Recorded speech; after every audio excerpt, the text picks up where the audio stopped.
Hello everyone, let's see the question. Question says कि यहाँ हमारे पास एक वेलोसिटी टाइम ग्राफ है जो कि एक साइक्लिस्ट का मोशन दिखाता है.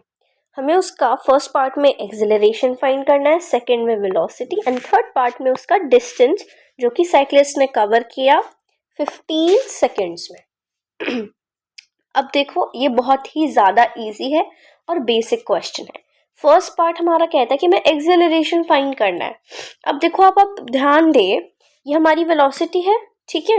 यहाँ से यहाँ हमारी वेलोसिटी जा रही है, तो ये हमारा वेलोसिटी है.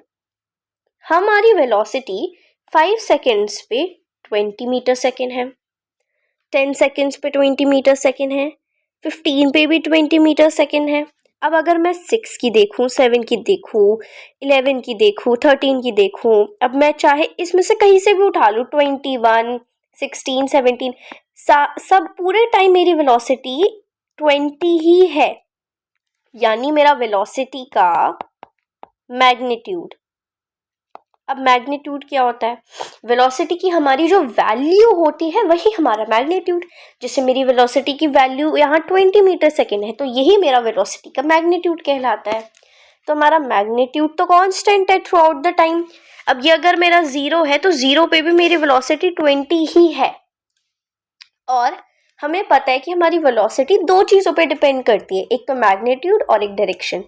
मैग्नीट्यूड तो हमारा कांस्टेंट है.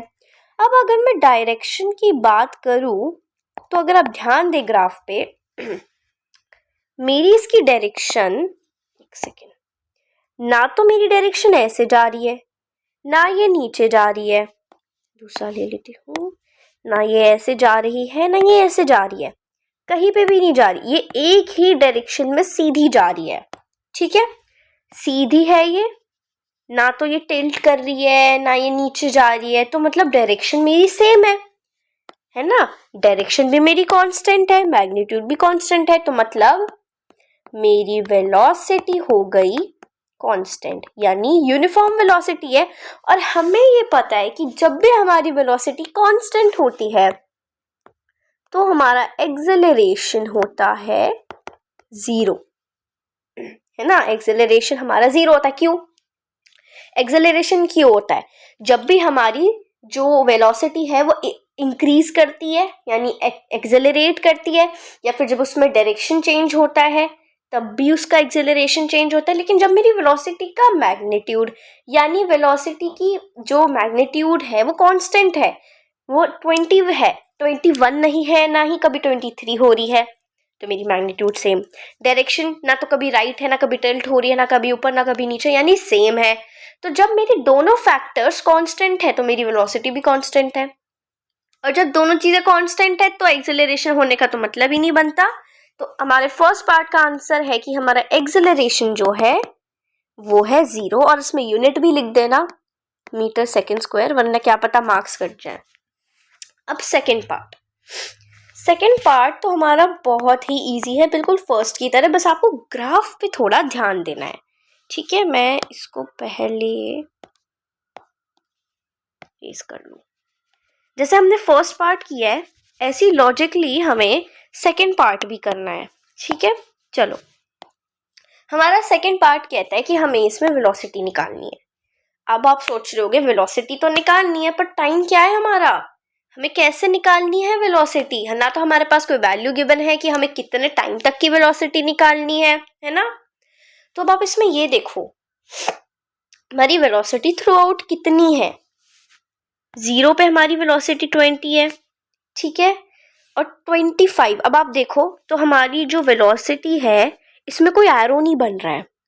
ये एक टाइम पे आके ये 25 पे आके स्टॉप हो रही है ना.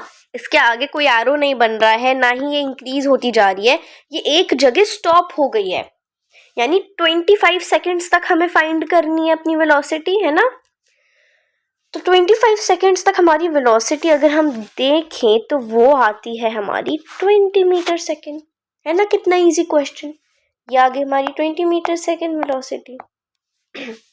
क्योंकि हमारे पास टाइम नहीं था तो हम ग्राफ में देखेंगे कि हमारा मैक्सिमम टाइम क्या दे रखा है, और उस मैक्सिमम टाइम के ऊपर जो हमारी वेलोसिटी है वो आके स्टॉप हो गई है. यानी हमारी वेलोसिटी 20 मीटर सेकेंड हो गई है ना। अब आ जाओ थर्ड पे। ये भी इजी है बट इसमें आपको थोड़ा लॉजिकली सोचने की जरूरत है, थोड़ा सा हार्ड कहूंगी अगर आप बिल्कुल स्टार्टिंग करें आपने चैप्टर की, ठीक है। अब हमें इसमें डिस्टेंस फाइंड करना है जो कि साइक्लिस्ट ने कवर किया है 15 सेकेंड्स में। अब यहाँ हमारे पास टाइम लिमिट है और हमें इसमें डिस्टेंस फाइंड करना है। अब अगर आप देखो तो वीटी ग्राफ में हमारी जो एरिया होती है हमारी क्या बताती है, जो वीटी ग्राफ में हमारा एरिया होता है वो क्या बताता है, डिस्प्लेसमेंट, और स्लोप बताती है हमारा एक्सेलरेशन, ठीक है। स्लोप तो है नहीं अब, लेकिन एरिया हम फाइंड कर सकते हैं। अब देखो हमें एरिया कहाँ का फाइंड करना है, एरिया फाइंड करना है हमें 15 का। 15 के ऊपर क्या वेलोसिटी है 20, तो हमारी क्या फिगर बन गई है, ये 15 और ये 20, ये हमारी फिगर बन गई, ठीक है। इसको मैं नेम दे देती हूँ, ए बी, ये सी हो गया और ये हमारा ओ है, ओ ले लेते हैं ऐसे। अब आप देखो तो हमारा वीटी ग्राफ में हमारा एरिया डिस्प्लेसमेंट बताता है, लेकिन हमारी वेलोसिटी का मैग्नीट्यूड सेम है।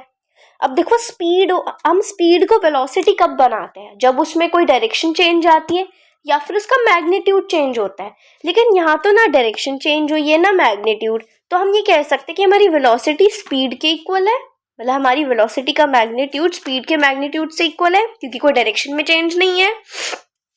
So we can say that our velocity equals to our speed, ठीक है। अब हमारी स्पीड हमें मिल गई जो कि है 20, ठीक है, क्योंकि हमारी वेलोसिटी और टाइम से स्पीड सेम है, और क्यों है ये मैंने आपको अभी बता ही दिया। अब 15 सेकेंड्स के अंदर अंदर हमें जो हमारी वो थी डिस्टेंस को फाइंड करना है। तो अगर हमारा वेलोसिटी स्पीड बन गया तो हम स्पीड टाइम ग्राफ के अकॉर्डिंग जो हमारा एरिया है वो हमारा डिस्टेंस बताता है, यानी कि हमें इस ग्राफ में से एरिया से हमें डिस्टेंस मिलेगा, ठीक है। क्योंकि वीटी से अब हमने इसको जब वी एस के इक्वल हो गया तो VT equals to S T graph, और एस टी ग्राफ में हम एरिया से डिस्टेंस निकालते हैं, तो हम इसमें से भी डिस्टेंस ही निकालेंगे, ठीक है। अब हम इजीली बता सकते हैं ये कौन सी शेप बन रही है, यहाँ हमारा 20 है, यहाँ हमारा 15 है, तो ये तो रेक्टेंगल की शेप हो गई। रेक्टेंगल का ये हमारा होता है एल इंटू बी, हमारा एल हो गया 20, 15 हो गया ब्रेथ, इसको जब हम मल्टीप्लाई करेंगे तो हमारा आंसर आ गया 300। अब यूनिट क्या लगा है, अगर आप देखें तो हमारी लेंथ की यूनिट का है, मैं इसको आपको समझा देती हूँ ताकि आप इससे याद रखें। लेंथ इंटू ब्रेथ, लेंथ की यूनिट क्या है, हमारी लेंथ है 20 जो हमने ली है, उसकी यूनिट है m/s, और तो और हमारी जो टाइम है जो हमने ली है ब्रेथ, उसकी यूनिट क्या है सेकेंड्स इंटू सेकेंड्स। अगर हम सेकेंड से सेकेंड कट कर दें तो हमारी वैल्यू क्या बचती है, m यानी मीटर, तो यानी हम इसकी वैल्यू रखेंगे मीटर में, है ना। ये देखो कितना इजी था, हमने इससे ही अपनी जो यूनिट है वो फाइंड कर ली, और ये रहा हमारा आंसर। ये हमारे सारे आंसर हैं, ये फर्स्ट पार्ट है हमारा, ये सेकंड है और ये थर्ड है। आई होप आपको ये समझ में आया होगा, मैंने बहुत अच्छे से समझाने की कोशिश करी है। आप ध्यान रखना कि आप अपने एग्जाम में कुछ भी लिखें, बस उसमें आपको अपनी यूनिट ज़रूर लगानी है, चाहे हमारा एक्सेलरेशन 0 था बट हमने उसमें यूनिट लगाना ज़रूरी समझा, ठीक है। तब तक के लिए बाय। नेक्स्ट क्वेश्चन की वीडियो ज़रूर देखना, उसमें मैंने बहुत अच्छे से एक्सप्लेन किया है। बाय।